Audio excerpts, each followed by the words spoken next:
The other half of Stockton's baddest brothers. The younger brother who has clearly found his way out of the shadow of his older brother. The first man in the UFC to beat Conor McGregor, and in spectacular fashion. He went from the kid who was bribed into training Brazilian Jiu-Jitsu by his big brother to one of the UFC's most popular fighters. His realness and unconcerned demeanor have pushed him to a level of fame few might have thought possible. After defeating Anthony Pettis in August, the UFC was compelled by a wave of fan support to give him a fight with Miami's own Jorge Masvidal. On the line, the title of baddest mother effer on the planet, belt and all. But where did Nate Diaz really come from, and what brought him to this fight? For SBN MMA, I'm Shaquille Majuri, and let's take a look at the history of Nate Diaz.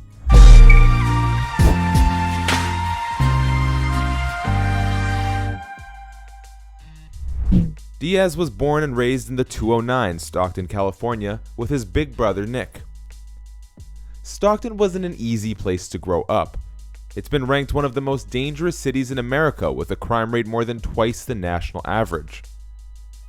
But Nate and Nick have repped it their entire career continuing and are proud to call the city home.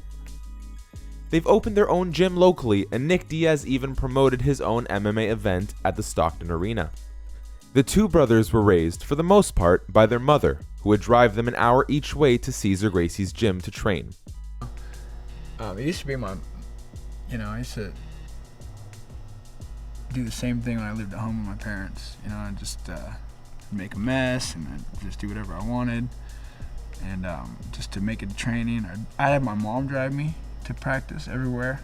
I made my mom, I'm really grateful I had her she took me, signed me up at the Animal House gym when I started training, and I would make her drive me all the way to Concord to train at the Cesar Academy. It's an hour drive. And she worked full-time as a waitress. So she would drive me all the way down Highway 12 and hang out for a few hours or something so I could train there. And so I was really lucky for that. But that's why I'm here. I'm fighting hard. I'm training hard. I'm still walking on people and stepping over people and to get where I'm going. And I would really, I'd like to give back, especially to my mom who's there for me. And from an early age, Nate was taken under the wing of his brother and his older training partners. Nate's journey into mixed martial arts began at 11 years old after his brother had already been training BJJ for a while. Nick and his training partners would bribe Nate to join them on the mats with the promise of food after training. Back in 2016, he told MMA Fighting exactly how it started. Quote, "That was actually the main reason I wanted to go train," he said. "I didn't have any money at home. We didn't have I was starving all day, so if I went to train, I'd get something to eat. Sometimes I'd be sitting at home and it was like, well, if I go train with Nick, I'll get something to eat afterwards. If I don't, I'll just sit here and be hungry. I was going for burritos and dinner, and hey, I wanted dinner every day. Before I knew it, I was a blue belt." While his introduction to grappling may have been purely practical, it brought Nate fully into the world of BJJ. 8 years after he started hitting the mats, he made his professional MMA debut. Still fighting from under his brother's shadow, Nate was thrown into the deep end early on bigger promotions, with Nick's reputation and fame there to bolster his credentials. His debut came in the WEC, where he won by triangle choke. The following year, he took a fight in Japan under the Pancrase banner at a time when the promotion was still one of the world's most prestigious organizations. It was there he picked up his first loss to a fighter named Koji Oishi, an 11-4 vet fresh off a UFC defeat at the hands of none other than Nick Diaz. A return to the US and Strikeforce was the start of a decent win streak for the younger Diaz. Diaz then rolled back into the WEC, collecting 3 wins before running into future and eventually notorious UFC action fighter Hermes Franca. Following that loss, Nate earned a spot on the 5th season of The Ultimate Fighter, a move that would eventually see him crowned the season's champion and earn a 6-figure UFC contract. To get the title, he submitted Rob Emerson, Corey Hill, and Gray Maynard, and TKO'd Manny Gambirian via dislocated shoulder. Once he officially hit the octagon, Diaz went on a tear, winning his next 4 fights with 3 submissions. That included victories over seasoned vets Josh Neer, Kurt Pellegrino, and Junior Asuncao. By the end of 2008, Diaz was in incredible form, but that wouldn't last. The next 3 years would bring rough and inconsistent performances for Nate. His competition got tougher, and as he continued to fill out, he gave the welterweight division a try. But while he may not have always found success, this run put him in the cage with some future legends along the way. He started 2009 with decision losses to Clay Guida and Joe Stevenson, but bounced back with a guillotine submission win over Melvin Guillard. That set up a rematch with Gray Maynard, who, despite his exhibition loss to Diaz, had yet to lose an official bout and was on the cusp of title contention. Maynard won the rematch via a controversial split decision. It's a fight that many longtime fans of Nate still feel he deserved to win. Following that string of decision losses, Diaz appeared to become frustrated. He began to speak openly about changing weight divisions. In 2010, he spoke to Sherdog, telling the outlet, quote, "I really don't think I'm going to stay at 155 pounds. I don't make enough money to have to drop this much weight, so I'd like to fight at 170 and only go to 155 every once in a while." End quote. He made that move official shortly afterwards with a victory over Militich camp prospect Rory Markham. At the weigh-ins, fans could even see the filled-out Diaz already looked bigger than his welterweight opposition. Diaz finished Markham via TKO, setting up a fight against former pro boxer Marcus Davis. Nate made excellent use of his range in that matchup, outboxing on the feet and eventually choking him out for a second straight finish. In his new division, Diaz seemed to be doing great, but like at lightweight, the division's better grapplers knew how to take advantage of Diaz's biggest weakness, his lack of wrestling. Clay Guida and Gray Maynard had exposed his reliance on guard grappling, and despite being fantastically technical off his back, his willingness to stay there lost him rounds. Dong-Yun Kim, a massive judoka from South Korea, was the first at 170 to defeat Diaz, using his grappling and takedowns to grab a 29-28 decision from all three judges. Soon after, Diaz faced a future legend, Canada's own Rory MacDonald.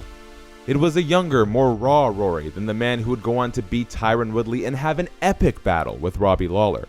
But even at 22 years old, he was already an intense athlete and a smart game planner.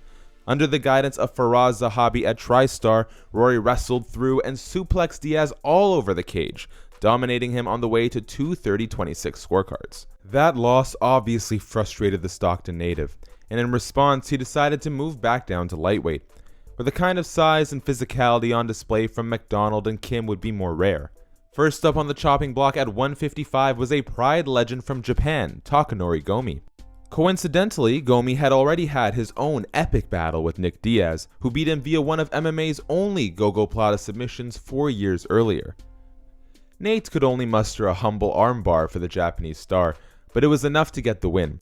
After that, he picked up a decision win over action fight star Donald Cowboy Cerrone, still in his first year in the UFC post-WEC merger. In his first fight of 2012, Diaz faced New Jersey's own Jim Miller in a title eliminator. A month before the bout and 16 years after first starting his jiu-jitsu training, Nate would finally earn his black belt from Cesar Gracie. It was a fitting honor that foreshadowed what was to come. The grizzled veteran known for his pressure style and dynamic grappling could not stop the younger Diaz. He wound up caught in a guillotine choke 4 minutes into the second round. The win capped off a dominant string of performances back in the lightweight division and set up a title fight against former WEC champion and current UFC lightweight champion, Smooth Benson Henderson. Unfortunately, the bout was one where Diaz was simply outmatched from bell to bell. Henderson was in the prime of his career and seemed a near unbeatable force. He had all the answers for Diaz and game planned effectively using his wrestling speed and dynamic style.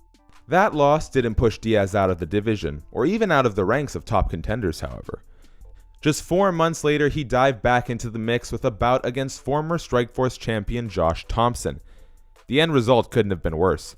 Thompson became the first and to date only TKO loss on Diaz's record. Thompson used a fantastic kicking attack to break down Diaz's legs and set up a head kick that put Nate in all kinds of trouble. As Thompson stepped in with follow-up strikes to finish it, Nick threw in the towel to stop the fight. The ref was already on his way to waving it off, but Nick's actions mark one of the few times in the Zuffa era of the UFC that a corner has even attempted to call a fight off. That loss led to a third fight with Gray Maynard, a rubber match, and a chance for Diaz to right his earlier controversial defeat. Fittingly, their bout headlined the Ultimate Fighter 18 finale, and Diaz finished Maynard in the first round via TKO. The win picked him up a Fight of the Night bonus and put a definitive close on their trilogy. It would be more than a year before Diaz would fight again. Another title eliminator, this time against Rafael dos Anjos in December of 2014. Diaz, though, seemed entirely unmotivated by MMA competition, and it showed. Diaz missed the lightweight limit by 5 pounds for the bout. Given the extra time, he eventually made it all the way down to 155, but still had to give up 20% of his purse to RDA. The motivation was lacking in more ways than just fitness, however, and he lost a lopsided decision to the Brazilian with a pair of 30-26s to show for it. Another year went by, and while Diaz would be regularly linked to potential fights, nothing concrete surfaced until December of 2015.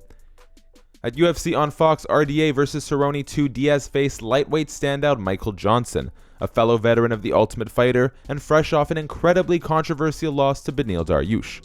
Diaz absolutely stunned Johnson with his boxing artistry, piecing up the Blackzilian's fighter. The fight earned both men Fight of the Night honors and, as luck would have it, the victory set Diaz up for the biggest fight of his career. Conor McGregor and Rafael dos Anjos were planned to fight at UFC 196, but only 2 weeks from fight night, dos Anjos was forced from the bout with a broken foot. The man ready to step in? Nate Diaz. Originally planned as a lightweight title bout, the fight was moved to 170 pounds. Diaz had been most recently seen partying on a yacht before he got the call. In a wild fight, Diaz bested the odds and submitted McGregor after dropping him in the second round. It was the Irishman's first loss in the UFC and only his third defeat ever, and it put all the pieces in place for a massive rivalry between the two men. Some of MMA's weirdest and wildest press conferences came as a result of their subsequent rematch. Just under 6 months later, Diaz and McGregor squared off again. Much like their first bout, the UFC 202 main event came with massive momentum swings. Diaz was dropped early, fought his way back, and looked to have McGregor on the ropes in round 3 before a massive late surge from the Notorious stole the last 2 rounds. McGregor avenged his loss in what became the biggest fight in UFC history to that point. After the bout, Diaz was filmed smoking CBD oil from a vape pen during a media scrum. The move nearly landed him in hot water, with officials stating he was technically in competition, but Nate wasn't sanctioned and USADA soon lifted it from their list of banned substances. For those that thought his loss to McGregor might hurt Nate's stock, that couldn't have been further from the truth. Diaz became a household name over his saga with McGregor, defeating the biggest star in combat sports and then helping create a fight for the ages, which still some argue he won. And perhaps for the first time in his career, he was truly out from under his brother's shadow. Ultimately, it also seemed that he wasn't all that interested in fighting anymore. Diaz sat out for 3 years almost to the day after his loss to McGregor. From 2016 to 2019, he was teased for bouts, talked about by fans, and a hoped matchup for any and every fighter at the top of welterweight and lightweight alike. And true to he and his brother's unstoppable work ethic, he was training constantly. But Diaz had that FU money. He wasn't going to step back into the cage for anything less than the perfect opportunity. In 2018, there were talks of a fight with Dustin Poirier, but Poirier had to pull out early in negotiations due to injury. Rather than take another bout, Nate would sit until 2019, where he faced former champion Anthony Showtime Pettis. Despite Pettis' long history at lightweight, the bout was at welterweight, where the Rufus Sport fighter had recently rebooted his career. In a contest where Showtime showed moments of brilliance, Nate proved to be too consistent and picked apart the Wisconsin native, winning a dominant decision. It was a win that came right on the heels of Jorge Masvidal's massive flying knee KO of former Bellator and ONE champion Ben Askren. And it resulted in Diaz calling Masvidal out in his post-fight speech. The call-out clearly delighted the ATT product from Miami, and their win set in motion the UFC's baddest mother effer title. This November at UFC 244 at Madison Square Garden, the two baddest men in MMA will throw down. While the journey has been long for Nate Diaz, he has finally shed himself of the mantle of Nick Diaz's little brother. Perhaps even eclipsing Nick along the way, he's now one of the biggest stars in combat sports. And, depending on the results of UFC 244, he could be headed that much higher. If you like this video, please hit the like button, subscribe, and tap that notification bell for more MMA content just like this.